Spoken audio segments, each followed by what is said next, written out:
সবাইকে রামাদান সিরিজে স্বাগতম। আসসালামু আলাইকুম এভরিওয়ান। কি অবস্থা সবার? আশা করছি সবাই অনেক ভালো আছেন। আমরা আলহামদুলিল্লাহ ভালো আছি। তো আজকে আমি শপিং করতে যাব বাইরে, সেগুলোই আপনাদের সাথে শর্টকাট শেয়ার করব।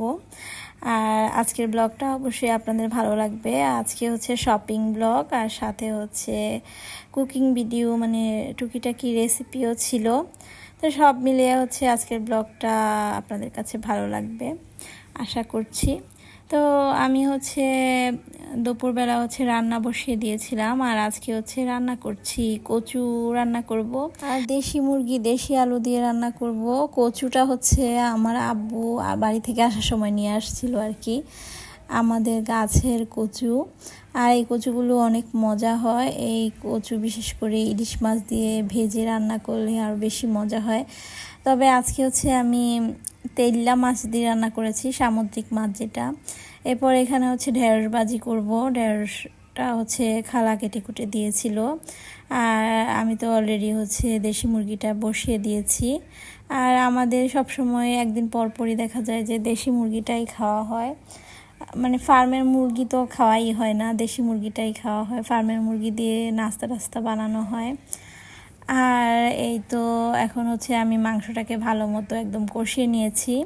তো এটাতে আমি তেমন কিছুই মশলা ইউজ করি না, খুবই হালকা মশলায় রান্না করি। বাট দেখতে একটু মনে হচ্ছে যেন অনেক স্পাইসি হবে, মানে ঝাল হবে, বাট এটা কিন্তু ঝাল না। এটা চট্টগ্রামের যেই হাটহাজারির মরিচটা থাকে সেটা দিয়ে রান্না করছি, এর জন্য কালারটা একদম মনে হচ্ছে ঝাল এরকম।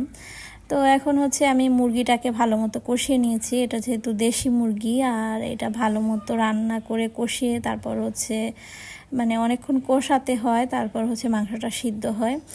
এখানে আমি দেশি আলু দিয়ে দিয়েছি, দেশি আলু যেগুলো ছোট ছোট আলু, একদম লাল লাল আলু। আর এই আলুটা দিয়ে দেশি মুরগিটা রান্না করলে অনেক বেশি টেস্ট হয়। আর এখন আমার রান্নাটা প্রায় শেষ। রান্না শেষ হওয়ার পর আমি আজকে উপর দিয়ে ধনিয়া পাতা দিয়ে দিয়েছিলাম। রান্না শেষ হতে না হতে ইফতারের সময় হয়ে গিয়েছে, আর এখন ইফতারের প্রিপারেশন নিচ্ছিলাম। এখানে অনেক সুন্দর একটা তরমুজ নিয়ে আসছিল, একদম ভিতরটা একদম লাল টুকটুকে ছিল।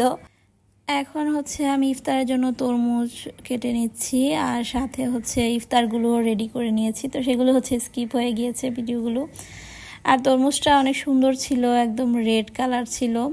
তো সবাই মিলে ইফতার করলাম, তারপর নামাজ পড়লাম, আর এশার নামাজও পড়ে নিয়েছিলাম। আর যেতে যেতে আমাদের একদম মানে 12:30 বেজে গিয়েছিল, মানে শপিংয়ে যেতে।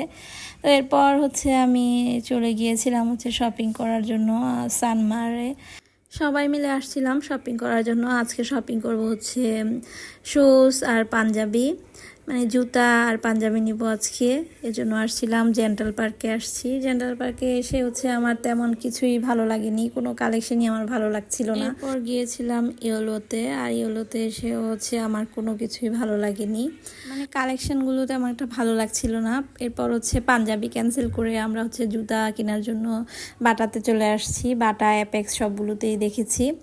এরপর বাটাতে আজকে অনেক শপিং করা হয়েছে, আমাদের অনেকগুলোই শুজ কিনা হয়েছে। বাচ্চাদের শুজ নিয়েছি, আমার নিয়েছি, সবার জন্যই নিয়েছি। সারাদিন রোজা রেখে টায়ার্ড থাকলেও ঈদ শপিং করতে আসতে অনেক ভালো লাগে আমার কাছে। এজন্য আমি আস্তে আস্তে শপিংগুলো করি। আর রমজানের মধ্যেই আমার শপিং করতে, মানে রোজার সময় আমার বেশি ভালো লাগে। তো অল্প অল্প কিছু কিনি, প্রতিদিনই দেখা যায় একদিন পর পর 2 দিন পর পরই আসা শপিং মলে। আর আজকে আমি বাটা থেকে মেডিকেটেড শুজগুলো নিয়েছিলাম। আমার কাছে মেডিকেটেড শুজগুলো পরলে কমফোর্টেবল লাগে। আর আমি গত বছর অনেক হাই হিল জুতা পরেছিলাম, মানে লোকাল যেই জুতার আউটলেটগুলো থাকে সেখান থেকে নিয়েছিলাম। কালেকশন সুন্দর ছিল, দেখতেও সুন্দর ছিল, সবগুলো আমি ড্রেসের সাথে ম্যাচ করে শুজগুলো নিয়েছিলাম গত বছর।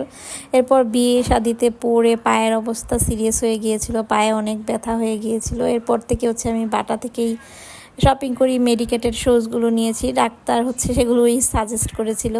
তো বাটার এই শোরুমটা অনেক বড়, ওদের মানে সানমারের যে শোরুমটা সেটা অনেক বড়, এখান থেকে নিয়েছি। আর আজকে শপিং করে বাসায় চলে আসছি। আর আজকের ব্লগটা এই পর্যন্তই, কেমন লেগেছে অবশ্যই জানাবেন। Thank you for watching.